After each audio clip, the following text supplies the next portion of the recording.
काही वेळा आपण विचार करत असतो की मला घरचं वातावरण भेटलं नाही आणि मायामध्ये पाहिजे ती प्रगती नाही झाली, नाहीतर मी लय लांब पोचलो असतो, मी असं केलं असतं, मी तसं केलं असतं, मला माझ्या घरचीच परिस्थिती बरोबर नाही, माझ्या आईवडिलांनीच मला सपोर्ट केला नाही, किंवा बरेच गोष्टीला घेऊन आपण काय करतो की आपल्याला काहीतरी कमी समजत असतो किंवा आपल्यामधल्या कमतरता काढत असतो. परंतु कसं आहे ना मित्रा, कमळ हे चिखलामध्ये उगवलं जाते.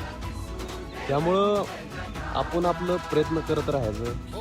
आई ही परिस्थिती योग्य आहे असं समजून आणि आई ही वातावरण योग्य आहे असं समजून आपण मेहनत करत राहायची. प्रत्येक गोष्टीची एक वेळ असते.